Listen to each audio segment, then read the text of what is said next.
ফের প্রকাশ্যে তৃণমূলের অন্তর্দ্বন্দ্ব। সোনারপুর ব্লকের কালিকাপুর 1 নম্বর গ্রাম পঞ্চায়েতের প্রধান দেবশ্রী নস্কর ও উপপ্রধান মাধব মণ্ডলকে ঘিরে বিক্ষোভ ও হেনস্থার অভিযোগে উত্তপ্ত হয়ে ওঠে পঞ্চায়েত কার্যালয় চত্বর।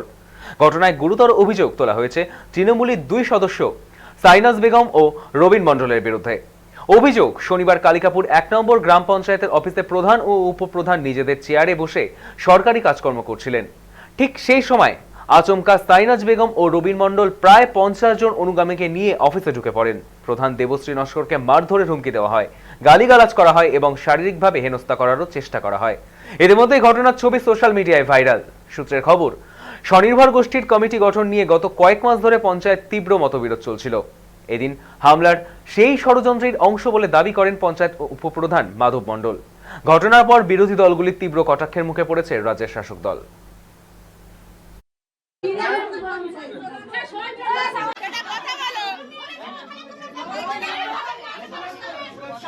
বারো বছর ধরে যে একটা বোর্ড চলছিল, বোর্ড অফ ডাইরেক্টর, সেখানে মাত্র 3 জনে মিলে টাকা লেনদেন করতো। জায়গায় অনেক সময় একজনও 3 জনে সই করে ব্যাংক থেকে টাকা তুলতো, সবাইকে ঠিকমতো লোন দিত না। বিভিন্ন যে ট্রেনিংগুলো হতো, কোনো ট্রেনিং না করিয়ে ট্রেনিংয়ের টাকাগুলো তুলে নিত। সেই দুর্নীতিটাকে বন্ধ হয়ে যাওয়াতে ওই পদে থেকে সরে যাওয়ার পর থেকে মানুষকে খেপিয়ে দিচ্ছে, মানুষের মধ্যে একটা বিভ্রান্তি তৈরি করে আমাদের সরকারের বদনাম করার চেষ্টা করছে। সাইনাজ বেগম বলে এক মেম্বার, সে এসে আমাকে বলছে যে মিঠুকে কিভাবে নেওয়া হয়েছে। মাধবদাকে বলছে, ও তো কিছু লোকজন ডাকার পরে তারা এলো, এসে তো কি করছে ভাবতে পারবেন না। এত যতটা অশ্লীল ভাষায় গালাগালি, নোংরা, কত মিনিমাম 50 জন মেয়েদের নিয়ে গেছে, ওদের সাজানো নিয়ে গেছে। নিয়ে গিয়ে তাদের বলছে তুমি ওকে ধরে নিয়ে আসো, নিয়ে এসে এখানে পিটিয়ে পেটাও, চুলের টিকি ধরে নিয়ে আসো, প্রধানকে তুলে এনে পেটাও। আমি এই বিষয়ে কোনো কথা বলবো না এই মুহূর্তে। আমি ঊর্ধ্বতন কর্তৃপক্ষকে জানিয়েছি, আমার নেতৃত্ববর্গ জানে।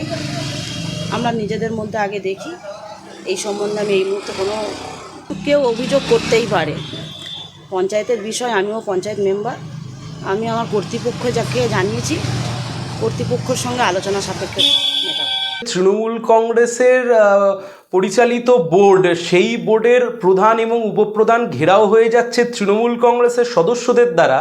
তার মানে একটা কথা খুব স্পষ্ট যে কয়েক মাসের মধ্যেই এই পঞ্চায়েতে অনাস্থা প্রস্তাব আসতে চলেছে। দ্বিতীয় কথা, এই পঞ্চায়েতে তো তৃণমূল হেরেছে, তৃণমূল জেতেনি, জিতেছে তো সিপিআইএম, কিন্তু গায়ের জোরে এরা এসে বোর্ডটাকে দখল করেছে, প্রতিষ্ঠিত হয়নি।